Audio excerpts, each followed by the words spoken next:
दोस्तों इंडिया के अंदर ही नहीं बल्कि सारी दुनिया के अंदर ना इमोशन बहुत जल्दी से यूं बिक जाता है। आप कई सारी ऐसी वीडियो देखी होगी, किसी गरीब आदमी को देखा, उसका एक कुलचा खा लिया, उसके बाद में उसे 5,000 10,000 ऐसे ऐसे पैसे दे देते हैं। उसके बाद में वो वीडियो यूट्यूब के ऊपर या कहीं पर भी डाल देते हैं, वो काफ़ी ज़्यादा वायरल हो जाती है और उससे लाखों रुपए कमा भी लेते हैं। तो ये एक ट्रिक हो गई है आजकल कि भैया इमोशनल अत्याचार दिखाओ और उसके बाद में खूब पैसा कमाओ, जो कि मुस्कान बावा नाम की एक 22 साल की लड़की ने भी किया है, जिसने कीटो के ऊपर क्राउड फंडिंग करी कि भैया मेरे को हार्वर्ड यूनिवर्सिटी ने इनविटेशन दिया है मास्टर डिग्री के लिए, तो मुझे 23 लाख रुपए की ज़रूरत है। मैं सिंगल मदर के साथ में रहती हूँ और मैं इंडिया की पहली यंगेस्ट महिला हूँ जिसको हार्वर्ड ने इनवाइट किया है। अभी तक इस क्लेम को कोई भी वेरीफाई नहीं कर पाया कि 22 साल की लड़की सबसे यंगेस्ट हो गई जिसको हार्वर्ड ने इन्वाइट किया इंडिया के अंदर से।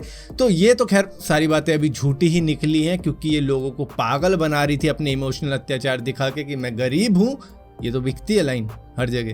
अब आपने कई सारे इंडियन रियलिटी शोज ही देखे होंगे जहां पर बस इमोशनल अत्याचार दिखाया जाता है। कोई सा भी शो हो, एक ना एक एंट्री ऐसी होगी, आपने देखा होगा, जिसके अंदर बैकग्राउंड म्यूजिक में इतना इमोशनल दिखाया जाएगा, उसके बाद में रोना धोना, जज भी रोने लगेंगे कि कितना ज़्यादा गरीब है, मतलब कुछ पहन के ही नहीं आया, कपड़े ही नहीं है इसके पास में, माँ भाग गई, बाप कहीं और निकल गया, और उसके बाद में ये अब फिर भी स्टेज पे चढ़ के अब अच्छे अच्छे गाने हमें सुना रहा है। बट टीआरपी लाने के लिए ये इसको फेक भी कर सकते हैं। टैलेंट नाम की कोई चीज़ नहीं, ये गरीब है, सबसे बड़ा टैलेंट यही है। ऑडिशन के लिए जितने भी आए सबको भगाओ, इसको ट्रॉफी यहीं पे मिलेगी, मतलब ऑडिशन चल रहे हैं जिस जगह पे वहीं पे मिलेगी, बस इस शो यहीं पे ख़त्म करो, बाकी तो सब ड्रामा ही है। इन द एंड हमें तो टीआरपी कमानी है। तो इसने कीटो के ऊपर 23 लाख रुपए मांगे। और ये बात कैसे पता चली कि ये फ्रॉड है? क्योंकि कीटो के ऊपर ही नहीं, इसने दूसरी क्राउड फंडिंग वेबसाइट के ऊपर भी अपना इमोशनल अत्याचार दिखाया कि मिलाप के ऊपर गई 25 लाख रुपए मांगने,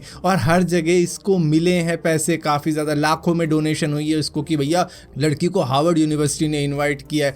कीटो के ऊपर चंडीगढ़ एड्रेस लिखा हुआ है, मिलाप के ऊपर धर्मशाला एड्रेस लिखा हुआ है, और इसी तरीके की पता नहीं कितनी और क्राउड फंडिंग वेबसाइट पे इन्होंने फेक ड्रामा कर रखा होगा। आप भी देखते हो कई सारे वेबसाइट होती है, वहाँ पर दिखाया जाता है कि भैया इसको इस चीज़ की ज़रूरत है, उसको उस ऑर्गन की ज़रूरत है। अब तो उन पे भी विश्वास नहीं होता, क्योंकि आए दिन आते ही रहते हैं, और ये शायद अब एक तरीका बन गया है पैसा कमाने का, क्योंकि ईजी वे है।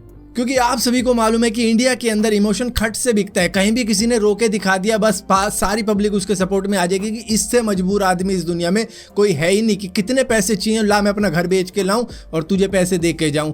और अब पता लगा है कि ये लड़की एक मॉडल रह चुकी है। दरअसल ये मॉडलिंग भी करती थी, क्योंकि गूगल के ऊपर हर एक की हिस्ट्री मौजूद होती है। ये मॉडलिंग वगैरह करती थी। उसके बाद में इसके दिमाग में आइडिया आया कि भैया क्राउड फंडिंग में तो बहुत ज़्यादा पैसा होता है, तो चलो मैं डाल देती हूँ। और अलग अलग वेबसाइट पर इनने डाल दिया कि भैया मेरा ये हो रहा है, वो हो रहा है, और इस तरीके के पता नहीं कितनी स्कीमें डाली होंगी अलग अलग करके। क्योंकि पूरा रैकेट भी हो सकता है कि कहीं पर किसी मदर का बना के डाल दिया हो, कहीं पर फादर का बना के डाल दिया हो कि इनको इलाज की जरूरत है, और इस तरीके से लाखों कमा रहे होंगे। और कल से तो मैं भी सोच रहा हूँ, अगर ये इस तरीके से इमोशन बिकता है तो कपड़े वपड़े फाड़ के किसी अमरूद के या पीपल के बरगद के पेड़ के नीचे बैठ के वहीं पर वीडियो बनाई जाए, क्योंकि शायद उसी में व्यू है।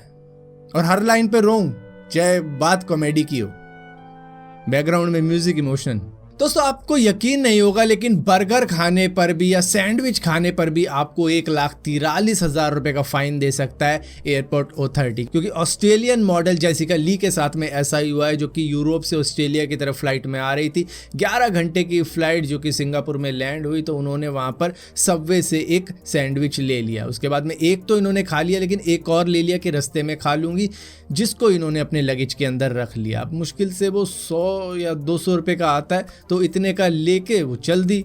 अब यही 100 रुपये का सैंडविच इनको $2,664 का पड़ गया, क्योंकि जब ऑस्ट्रेलिया के अंदर ये लैंड हुई तो इन्होंने अपने लगेज की डिक्लेरेशन दी होगी कि इसमें क्या क्या चीज़ें हैं, लेकिन इनको ये नहीं मालूम था कि इसके अंदर इनका एक सबवे का सैंडविच भी है, जो कि इन्होंने सिंगापुर से लिया था, जो कि ये डिक्लेयर करना भूल गई। जिसके बाद में इनको इतना बड़ा ये फ़ाइन दे दिया गया, जो कि इनको 28 दिन के अंदर ही पे करना है। और अब ये काफ़ी ज़्यादा मुश्किल में है, क्योंकि ये इतना ज़्यादा कमाती नहीं है और सोच रही है कि किस तरीके से ये पे करूँगी। मैम आप भी क्राउड फंडिंग कर सकती हो।